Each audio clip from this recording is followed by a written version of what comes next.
नमस्ते.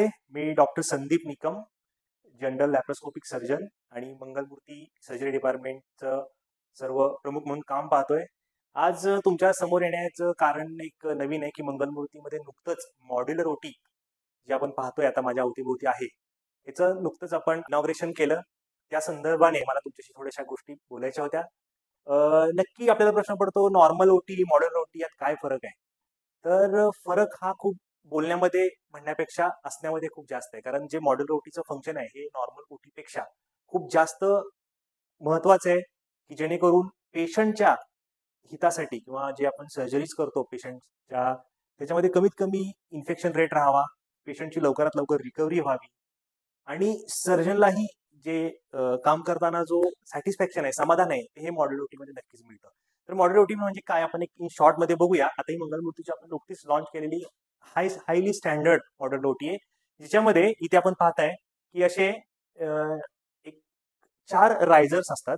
हे 1, 2, 3, 4 हे 4 कॉर्नरमध्ये 4 रायझर्स असतात, की ते रायझर्स ओटी मधली जी हवा आहे, जी आपल्या ब्रिदिंग मधून पेशंट सर्जन याच्या ब्रिदिंग मधून जी हवा तयार होते, ती हवा त्या रायझर्स मध्ये राईज होते आणि ती रायझिंग थ्रू आपल्याला बाहेरचे एक युनिट आहे, त्याचं एक खूप मोठं युनिट बसवलं जातं बाहेर, की त्याच्यामध्ये आपण AHU म्हणतो. त्याच्यामध्ये जाऊन ती हवा फिल्टर होते.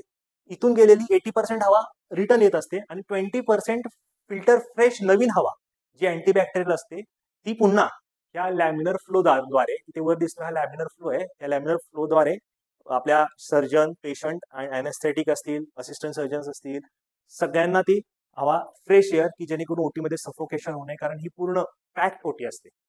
ओके, हे सिंपल बेसिक प्रिन्सिपल असलं तरी मॉड्युलर ओटी ही करणं आणि तिचा मेंटेनन्स हा खर्चिक असतो, परंतु आपण आपल्या मंगलमूर्ती हॉस्पिटलमध्ये खर्चाचा विचार न करता पेशंटला जी काही हाय क्वालिटी सर्व्हिस देता येईल त्यासाठी आपण मॉड्युलर ओटीचा हा एवढा सगळा उपद्व्याप करून आपण मॉड्युलर ओटी तयार केलेली आहे.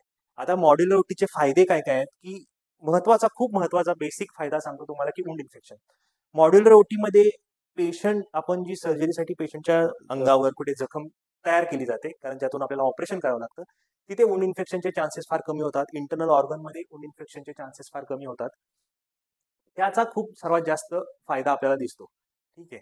याशिवाय मॉड्युलर ओटीचे फायदे काय काय आहेत, की आपण कोणकोणत्या केसेस किंवा कोणकोणत्या सर्जरीज आधी करत होतो आणि नंतर करत होतो, ह्याच्यामध्ये खूप जास्त फरक पडतो. हाय कॉम्प्लिकेटेड केसेस आहेत, न्यूरो, न्यूरो, ऑर्थो, की ऑर्थोसाठी फार, न्यूरोसाठी आणि ऑर्थोसाठी फार हायली स्टरिलिटी मेंटेन करावी लागते, जी की आपण इथे करू शकतो.